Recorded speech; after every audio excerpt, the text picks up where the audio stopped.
Marcos 15, 37, a gente se lembra da cruz. Vamos junto? Eu vou pedir para você ler o 37. Vai. Mas Jesus... Quem entendeu o que leu? Jesus deu um alto brado. O que seria um alto brado? O quê? O quê, irmão? Quer ver? Eu vou fazer um teste. Deu um brado de vitória. Você sabe o que é um brado? É um grito. Jesus, com um alto brado, fez o quê? Quem entendeu o que leu? O que é expirou? Hã? Pode falar, irmão, não tenha medo não. Nós estamos no culto, na casa de Deus. O que é expirou? Diga assim, morreu. Agora eu diga forte no teu lugar. Um alto brado e morreu. O véu do santuário rasgou-se em duas partes, do alto a baixo. Impressionante essa cena, sim ou não? Sim ou não, irmão? Jesus morre, dá um alto brado, o véu do santuário é rasgado de alto a baixo. Meu Deus, que cena impressionante. Mas o verso 39 vai dizer algo que mexeu demais comigo.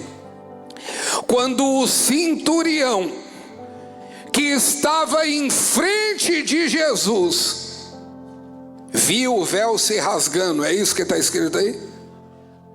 Quando o centurião viu o céu se enegrecendo e as trevas tomando conta da terra, é isso que está escrito aí? Quando o centurião ouviu aquele brado e viu como ele morreu, disse: realmente este homem era o Filho de Deus. Quando ele ouve o brado de Jesus, bispo, me explica melhor o que você está querendo fazer. Te explico. Jesus estava sendo morto justamente porque ele declarou que ele era o Filho de Deus. Os fariseus não aceitavam o fato dele ser o Filho de Deus. Aliás, só para refrescar a tua memória, tinha acabado de acontecer pessoas do lado de Pedro e dizendo assim: você andou com ele, ele é Filho de Deus e você reconhece isso. E Pedro diz o quê? Eu não, eu nem sei quem ele é. Pedro o nega, sim ou não? Só para você entender o que estava acontecendo. O centurião, um soldado romano, quando ouve aquele brado, não está nem aí se vão matar ele ou não. Mas quando ouve aquela voz na frente de todo mundo, ele diz: esse verdadeiramente era o Filho de Deus. Irmão, tem que ter coragem para fazer o que aquele homem fez. Tem que ter coragem para reconhecer o que ouviu. E vamos falar a verdade, o centurião que estava ali, ele era acostumado a ver gente morrendo. Aquela era a profissão dele. Quem é que tem medo de ir em velório? Levanta a mão para o céu. Pronto. E quem trabalha no Prever? Tem medo? Quem trabalha maquiando defunto? Quem é que tem medo de defunto? Levanta a mão para o céu. Não deveria, mas eu sei que tem um monte de gente que tem. E quem trabalha maquiando defunto? Tem medo? Para ele é a mesma coisa que nada. Estou falando besteira? Ver pessoa morrendo pendurada numa cruz, eu vejo todo dia. Isso não me impressiona, era o trabalho dele. Ele era o guarda. Malditos morriam daquele jeito. Ele era o guarda. Ver pessoa morrendo assim não me impressiona. Só que de repente, ouvi uma voz, impressionou ele. E na hora que eu li isso aqui, eu falei para Deus: Deus, qual foi o brado que esse homem ouviu? Deus, que sonho ouvir o brado que esse homem ouviu. E eu comecei a fazer essa pergunta para Deus e dizer: Deus, qual é o brado que ele ouviu?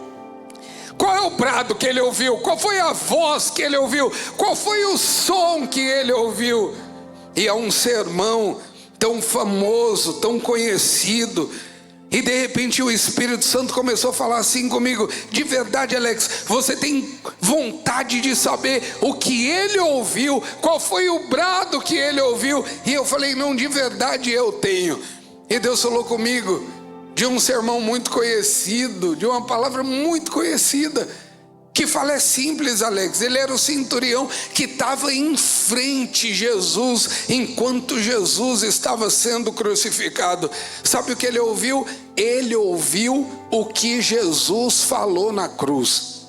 Existem 7 frases que Jesus fala na cruz antes de morrer. Existem 7 frases que Jesus declara na cruz antes de partir. E há quem diga, e eu concordo plenamente, que aquelas 7 frases são, sem dúvida nenhuma, as frases mais impactantes de toda uma história. Aquelas 7 frases, sem dúvida nenhuma, é o discurso mais poderoso que já existiu na terra, porque aquelas 7 frases dividem a história, aquela cruz divide a história. E eu quero hoje ministrar ao teu coração exatamente 7 frases de Jesus na cruz do Calvário. Levanta bem alto a tua mão para o céu, e aí no teu lugar diga: Senhor, abre os meus ouvidos. Diga: Senhor, eu quero ouvir aquilo que o Senhor quer falar comigo. Eu quero ouvir as 7 frases que o Senhor falou ali na cruz. Olha aqui para mim, Jesus é crucificado, toda a história você conhece. Ele é humilhado, ele é agredido, ele é colocado numa cruz, ele é transpassado por causa do meu pecado e do teu pecado. Ele leva sobre ele toda a nossa condenação. Ele agora está sendo crucificado, ele agora está morrendo naquela cruz. E ele então vai começar a dizer algumas coisas que a gente não pode deixar passar em branco. Lucas 23:34, vem a primeira frase de Jesus. A palavra vai dizer: Jesus disse: Pai, perdoa-lhes, pois eles não sabem o que estão fazendo. Então eles dividiram as roupas dele, tirando sorte. Sabe qual é a primeira coisa que aquele centurião ouviu?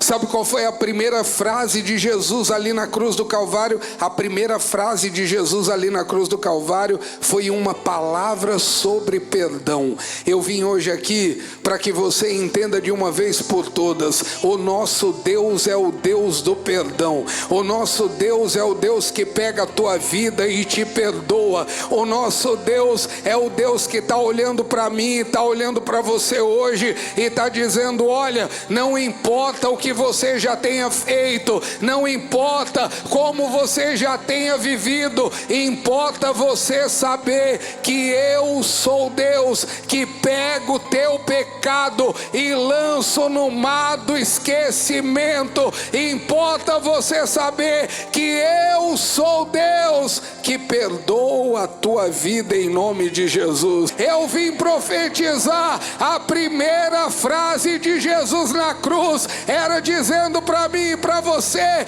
eu sou Deus que perdoa a tua iniquidade. Aleluia! Eu sou Deus que perdoa o teu pecado, irmão. E eu posso te dizer uma coisa: do teu pecado eu não vou me lembrar mais. Eu te trouxe aqui para dizer hoje: não importa o que você fez, eu estou perdoando os teus pecados. Eu estou perdoando os teus pecados. Ele te trouxe aqui hoje para dizer para você: a minha frase está ecoando desde aquela cruz do Calvário. E a minha frase ecoando é: perdoa-lhes, perdoa-lhes. Hoje o Espírito Santo de Deus está olhando para mim, está olhando para você E eu posso dizer graças a Deus por isso. Ele está olhando para mim e para você e está dizendo: ei, do teu pecado eu não me lembro mais. Aleluia! Do teu pecado eu não me lembro mais. Aleluia! Diga forte no teu lugar: Ele me perdoou. Olha para quem está do teu lado, mas com um cara bem demitido assim, fala: Ele me perdoou. Não, olha para outra pessoa e fala: Ele me perdoou.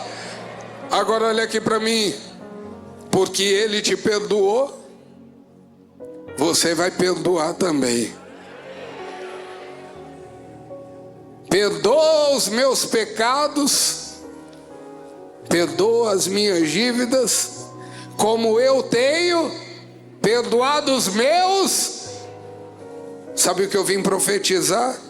Que nesse mês de junho Deus vai dar coragem a muitos aqui para perdoar a quem você não conseguia perdoar. Nesse mês de junho, a coragem que Deus vai colocar na tua vida é algo tão poderoso, é algo tão impressionante, que o diabo achou que já tinha vencido, que você nunca ia perdoar essa pessoa, mas esse mês ele perdeu, porque Deus está te dando coragem, e essa pessoa você vai perdoar, meu irmão. Esse mês Deus está te dando coragem para dizer: Deus, eu não vou ter ressentimento de ninguém. Quantos aqui podem dizer: essa palavra é minha? Quantos aqui podem dizer: essa palavra é minha? Esse mês eu não vou ter ressentimento de ninguém. Vim profetizar: ah, mas eu fui abusado. Deus está te levantando e você vai ser aquele que perdoa, em nome de Jesus Cristo. Ah, mas olha o que fizeram para mim. Deus te levantando e você sendo aquele que perdoa, porque tem uma frase que ecoa no meu ouvido até hoje. É a frase que Jesus falou na cruz do Calvário: eu estou perdoando, porque eles não sabem o que fazem. Deus está quebrando correntes hoje aqui. Deus está destravando futuros hoje aqui, porque você merece perdoar. Diga: eu estou perdoando hoje. Diga: eu estou perdoando hoje, porque o meu Pai já me perdoou. Mateus capítulo 6, versículo 14: pois se perdoarem as ofensas um dos outros, o Pai Celestial também perdoará vocês. Mas se não perdoarem uns aos outros, o Pai Celestial não perdoará as ofensas de vocês. Diga: eu perdoo. Diga: eu perdoo. Sabe qual foi a segunda frase de Jesus? A segunda frase de Jesus está em Lucas 23, 43. Jesus olha para o ladrão que está do lado dele, e Jesus diz assim para o ladrão que está do lado dele: Jesus lhe respondeu: eu garanto, hoje você estará comigo no paraíso. Sabe qual foi a última frase de Jesus para aquele homem? A frase de Jesus para aquele homem era assim: ó, você fez o que fez uma vida inteira, mas hoje eu estou trazendo salvação para você. Sabe qual era a segunda frase de Jesus na cruz? A segunda frase de Jesus na cruz era a frase da salvação. Sabe o que eu vim profetizar? Essa frase está ecoando até os dias de hoje, e Ele vai levar salvação para a tua casa, Ele vai levar salvação para a tua família. Sabe o que eu vim profetizar? Eu vim profetizar a segunda frase da cruz, era Deus gritando para mim e para você: ei, você e a tua casa serão salvos em nome de Jesus, irmão. Sabe o que eu vim profetizar? O maior de todos os bens você vai ter, porque bem material não tem valor, porque ninguém pode levar. Você já viu alguém morrendo e no caixão, sei lá, levando o carro importado dele junto? Você já viu alguém morrendo e no caixão levando a casa dele junto? Porque nada que é material a gente pode levar para o céu, mas tem um bem que é o mais precioso de todos, e esse a gente pode levar para o céu. Esse bem se chama família, e eu vim profetizar: você leva a tua família para o céu. Eu vim profetizar: quando você chegar lá no céu, tem uma surpresa para te contar. Você não vai chegar sozinho, porque tua família toda vai chegar junto com você. Aleluia! Eu vim profetizar. A segunda frase da cruz era salvação. Ah, mas aquele lá é muito difícil. Ah, mas aquele lá era muito complicado. Irmão, o que é mais complicado que um ladrão que estava morrendo na cruz porque era maldito? Foi no último segundo, na prorrogação do segundo tempo, ele estava encontrando a salvação. Quem aqui tem alguém da tua família que precisa ser salvo? Levanta bem alto a mão para o céu. Então a segunda frase da cruz é para você. Levanta alto a tua mão e profetiza assim, fala: nem que seja igual foi com esse ladrão no último segundo, mas uma coisa eu declaro: a minha família vai ser salva em nome de Jesus. Amém. Recebe na tua vida, vai ser salva, Deus vai fazer. A segunda frase dele era sobre salvação. Tem um testemunho que eu amo. Tinha uma irmã que caminhava com a gente, o nome dela era Cida, e o pai dela, pensa num homem ruim que deu trabalho. O pai dela ficou enfermo, e quando ele estava no leito de morte, no hospital, nós fomos visitar ele, no hospital numa cidadezinha aqui do lado, aqui não era em Rio Preto. Nós fomos visitar ele no leito de morte mesmo, e a Cida falou assim para mim: por favor, bispo, faz uma oração e faz meu pai aceitar Jesus, porque eu quero ver ele no céu. Aí eu cheguei do lado dele na cama, ele já não falava mais, e eu falei assim com a Cida do meu lado. Eu falei: se o senhor estiver me ouvindo, o senhor aperta bem forte a minha mão. Aí ele apertou minha mão. Aí, para não ter dúvida, eu falei assim: ó, se o senhor estiver entendendo o que eu estou falando, o senhor dá uma apertada 2 vezes. Aí ele apertou 2 vezes. Aí a Cida já começou a chorar. Aí eu falei: sabe por que eu estou aqui hoje? Eu sou o pastor da igreja da sua filha, e eu vim perguntar se o senhor quer aceitar Jesus como Salvador do Senhor. Se o senhor quiser aceitar Jesus como seu Salvador, o senhor aperta a minha mão. E ele apertou minha mão. Aí eu falei: então o senhor tem que repetir uma oração comigo. O senhor diz assim: quando o senhor terminar de dizer, o senhor aperta a minha mão. E ali do lado dele, com a Cida do lado, sendo testemunha, eu falei assim para ele: repita assim comigo: Senhor Jesus. Quando o senhor terminar, o senhor aperta a minha mão. Hoje eu te recebo como Senhor e Salvador da minha vida. Perdoa todos os meus pecados. escreve o meu nome no livro da vida, porque hoje eu declaro que eu sou teu.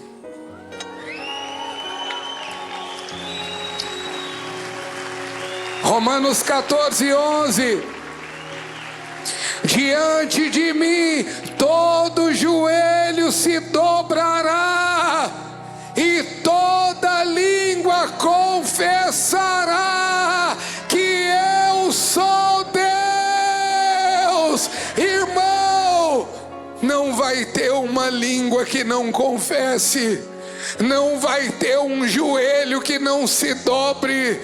Pode ser a pessoa mais ateu da face da terra, ela vai saber que tem uma cruz e a cruz é de verdade. Ela vai saber que quando ela olhar para essa cruz, tem um grito ecoando lá dessa cruz, e o grito que está ecoando dela é salvação. Salvação. Você pode se alegrar, dar um grito no teu lugar e dizer: eu sou salvo. Você pode dizer: eu sou salvo. Aí a terceira frase de Jesus. Então a primeira frase não perde nenhuma, é o perdão. A segunda frase é a salvação. A terceira frase, João 19:26. Quando Jesus viu sua mãe ali, e tudo isso o centurião na frente vendo e ouvindo.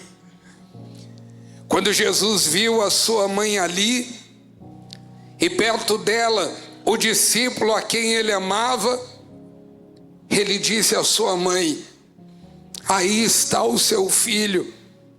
E ao discípulo: aí está a sua mãe. Daquela hora em diante, o discípulo, no caso João, a recebeu em sua família. Jesus estava na cruz e a terceira frase que ele fala é uma frase de cuidado. É olhando para Maria, a sua mãe.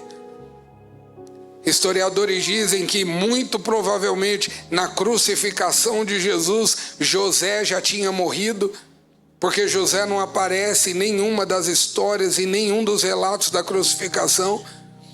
Muitos dizem que é muito provável que José já estivesse morto. Na crucificação, os irmãos de Jesus, os outros filhos de Maria, não criam em Jesus ainda. A palavra de Deus vai dizer que os irmãos de Jesus começam a crer em Jesus só após a sua ressurreição. João 7,5 comprova isso, dizendo: nem os seus irmãos criam nele. Então, aquela terceira frase de Jesus na cruz era uma frase de cuidado. Era uma frase de Jesus dizendo assim: ó, eu estou indo, mas não pensa que eu estou indo e não vou cuidar de você. Ele olha para João e fala: João, aí está tua mãe, cuida dela. Mãe, aí está teu filho, fica com ele. Eu vim aqui declarar sobre a minha vida e sobre a tua vida que Deus vai levantar um povo cristão que aprende a cuidar daquilo que ama. Eu vim profetizar que nesse mês da coragem, Deus vai te revestir de coragem e você vai cuidar daquilo que Deus tem te dado, em nome de Jesus, irmão. Quantos aqui querem a graça de poder receber de Deus condição para cuidar dos teus pais? Levanta bem alto a tua mão para o céu e fala: eu quero, pois eu profetizo, Deus vai te dar condição de cuidar dos teus pais, em nome de Jesus. Deus vai te dar condição de dar o melhor para a tua família. Eu estou sentindo a graça de Deus aqui, e eu estou profetizando. Tem gente aqui que você vai olhar para o teu pai, você vai olhar para a tua mãe, e você vai dizer: obrigado por tudo que o Senhor já fez por mim. Agora chegou a hora, eu vou cuidar de você.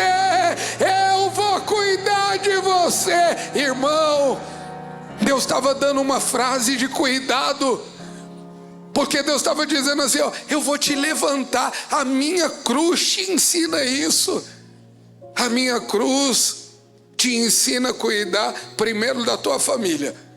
1 Timóteo 5,8, não era o que Jesus estava falando para a mãe dele?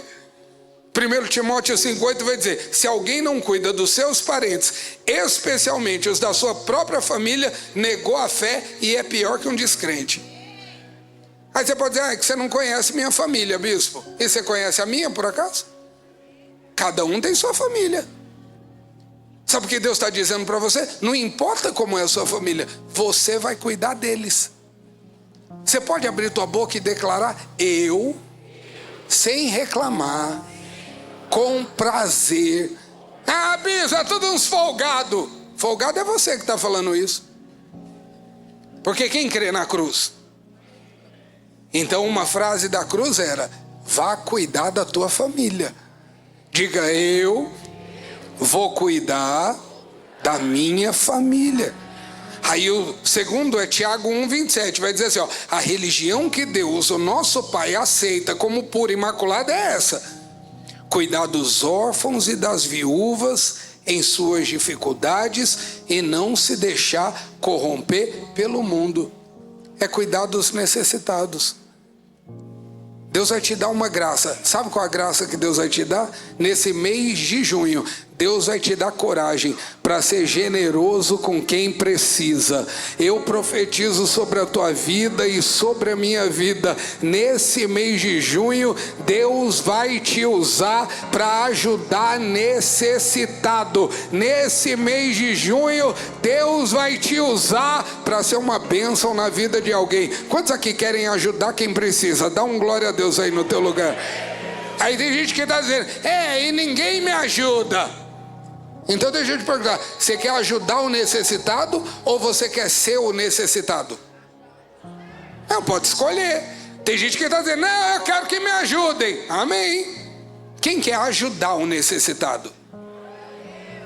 Então não espera, começa agora. Às vezes eu estou no drive do Habib's. Estou para entrar no drive do Habib's. Eu vi que tinha um carro que estava não entrando na frente, olhando para onde é o cardápio lá. Quando eu passei pelo carro, eu vi que era um carro bem humilde. E que dava para ver que ele estava olhando com atenção o painel lá. Visivelmente eu imaginei que eles deviam estar vendo o preço.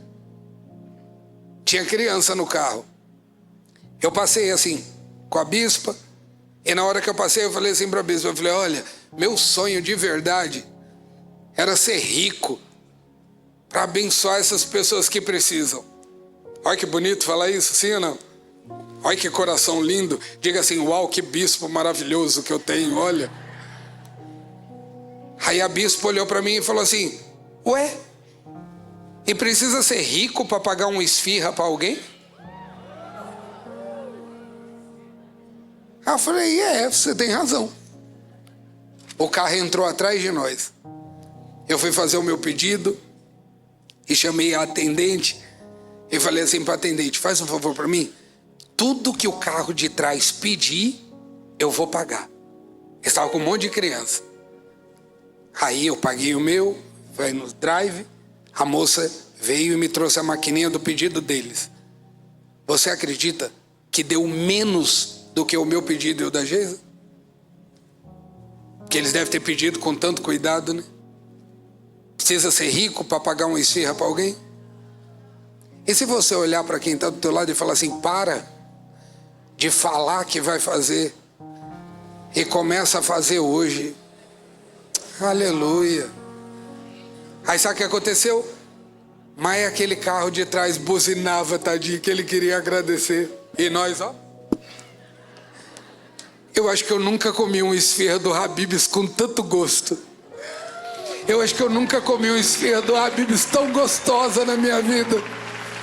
Porque a frase de Jesus era assim, ó. João, cuida dela, João. Mãe, cuida dele, mãe. Deus está te dando uma capacidade, a capacidade de cuidar da tua família, a capacidade de cuidar de necessitados. Quantos aqui querem ainda nesse mês de junho fazer uma compra no mercado para alguém, encher o tanque do carro de alguém, ajudar uma necessidade, pagar um convênio médico, uma consulta para alguém? Deus vai te usar. O que você faz aí no teu negócio? Deus vai te usar. E aí, 1 Coríntios 6,19, acaso vocês não sabem que o corpo de vocês é santuário do Espírito Santo, que habita em vocês, que lhe foi dado por Deus e que vocês não são de vocês mesmos? A palavra de cuidado na cruz está liberada sobre a tua vida para que você cuide de você mesmo. Sabe, nesse mês de junho, Deus vai te dar coragem de começar o que você está falando que começa e não começa. Nesse mês de junho, Deus vai te dar coragem de se alimentar melhor em nome de Jesus. Nesse mês de junho, Deus vai te dar coragem de começar um exercício físico em nome de Jesus. Nesse mês de junho, Deus vai te dar coragem de começar a cuidar da tua cabeça, a cuidar do teu emocional. Nesse mês de junho, Deus vai derramar uma consciência de que você precisa cuidar do que Deus te deu. Levanta a tua mão para o céu e fala: Deus, eu vou cuidar mais de mim. A quarta frase, Mateus 27:46. Então diga comigo: do perdão, da salvação, do cuidado. A quarta frase, Mateus 27:46. Por volta das 3 da tarde, Jesus bradou em alta voz: Eloi, Eloi, lama sabachthani, que significa: meu Deus, por que me abandonaste? Sabe qual era a quarta frase? A frase do abandono. A frase do dia em que você se sente abandonado. A frase do dia em que você acha que Deus te esqueceu. Mas a minha pergunta para você é: o que você faz no dia em que você acha que Deus te esqueceu? Porque eu vou dizer uma coisa para você que eu nunca tinha visto na minha vida, mas que mexeu comigo. Eu já preguei muitas vezes que Jesus foi para a cruz e gritou: Eloi, Eloi, lama sabachthani, que quer dizer: Deus meu, por que me abandonaste? Mas você sabia que salmos são louvores? Você sabia disso, sim ou não? Sim ou não? E ontem, pensando sobre o que aquele centurião tinha ouvido, adivinha o que eu descobri? Que Deus meu, por que me abandonaste? Na verdade é um salmo. Então quem sabe naquela hora Jesus não estivesse cantando Salmo 22, verso 1. Deus meu, por que me abandonaste? Jesus estava na cruz do Calvário,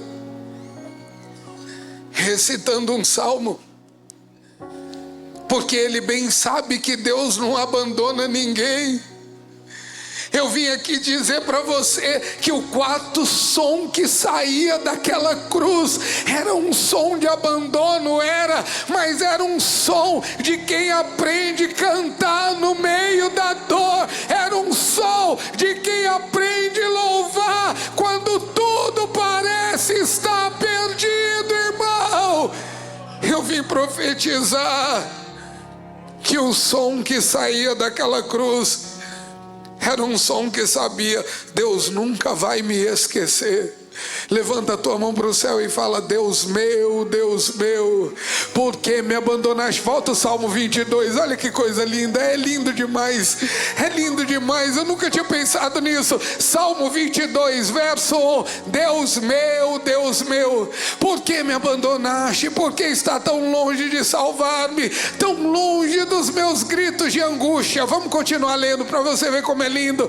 Aí ele vai falar assim: ó, meu Deus, eu clamo de dia, mas não responde, de noite não recebo alívio. Aleluia. Tu, porém, és o santo, és o rei, és o louvor de Israel. Segue em ti. Os nossos antepassados puseram a sua confiança, confiaram e os livraste. Levanta bem alto a tua mão. Clamaram a ti e foram libertos. Em ti confiaram e não se decepcionaram, irmão.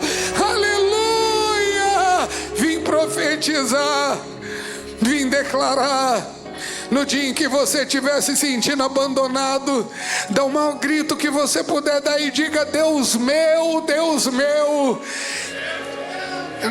esse é o maior que você pode dar. Diga: Deus meu, eu sei que nunca o Senhor vai me desamparar. Aleluia, irmão. Eu sei.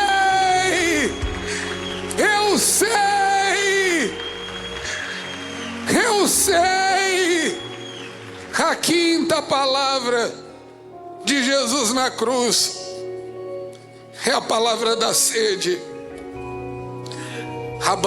Vamos lá: perdão, salvação, cuidado, abandono. Agora diga a quinta: sede. João 19:28.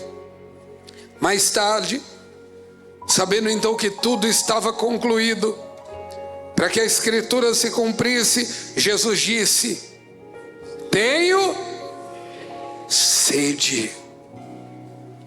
Posso aproveitar e te fazer uma pergunta? Já que esse é o mês da coragem, você tem sede do quê? Eu tenho sede de justiça. Eu tenho sede de ficar rico. Eu tenho sede disso e daquilo. Eu tenho sede de poder. É assim que as pessoas estão hoje, sim ou não? Cursos que ensinam prosperidade lotados. Cursos que ensinam você a ser poderoso lotados. Nesse mês da coragem, fala: Deus, eu quero ter mais sede do Senhor. Oh Espírito Santo de Deus, dá sede do Senhor e das tuas coisas. Sede. Esse mês você vai ter sede de ler a palavra de Deus como você nunca teve na tua vida. Esse mês você vai ter sede de orar como você nunca orou na tua vida. Esse mês você vai ter sede de Deus. Salmo 42:1. Como a corça anseia por águas correntes, a minha alma anseia por ti, ó Deus. Leia o verso 2, você, 1, 2, 3 e já. A minha alma tem sede de Deus, do Deus vivo. Quando poderei entrar para me apresentar a Deus? Fala: Senhor, eu tenho sede de ti. Eu tenho sede de ti.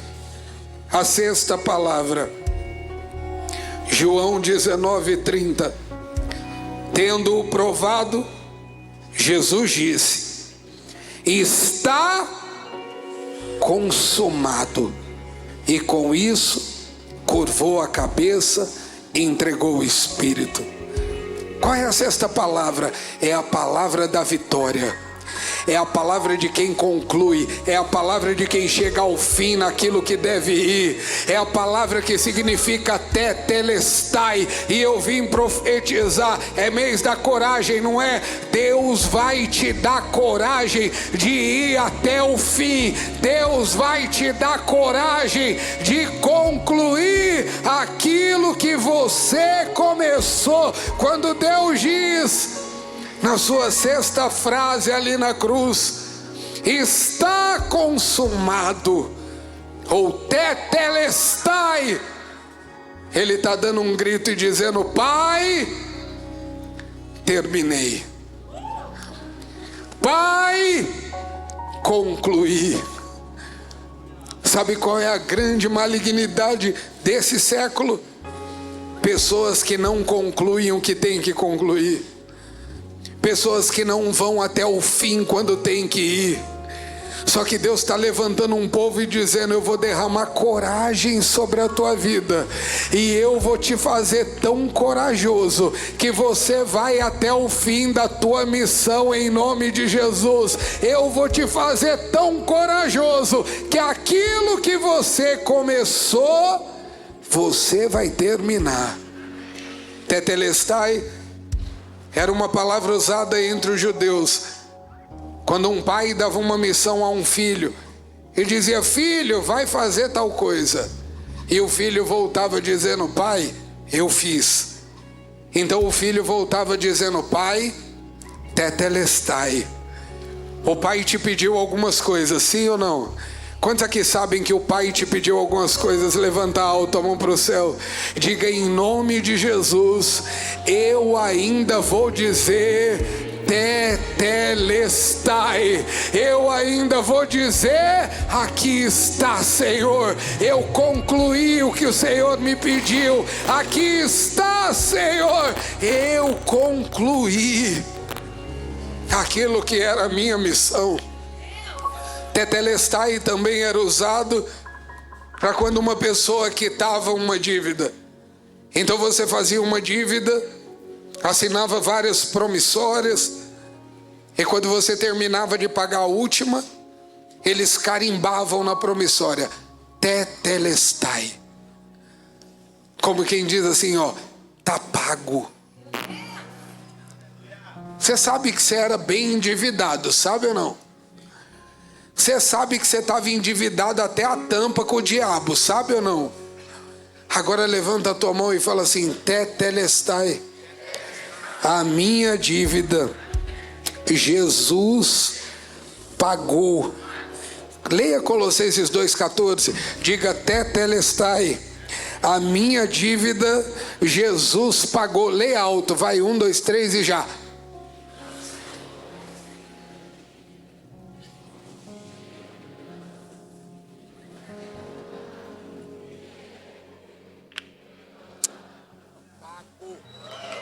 Está pago. Tetelestai. Tetelestai. E a última frase está em Lucas 23:46. Jesus bradou em alta voz: Pai, nas tuas mãos entrego o meu espírito. E tendo dito isso, expirou. A última frase é a frase da rendição. É a frase de quem tem coragem de olhar hoje e dizer: Pai, é mês da coragem, eu entrego tudo em tuas mãos, Pai. Quantos aqui podem levantar a mão e dizer: Pai, eu entrego tudo em tuas mãos? Quantos aqui podem levantar a tua mão e dizer: Pai, eu entrego tudo em tuas mãos? É a frase da rendição. É a frase da rendição. Fecha os teus olhos no teu lugar e fala: Jesus, essas frases ecoam até hoje.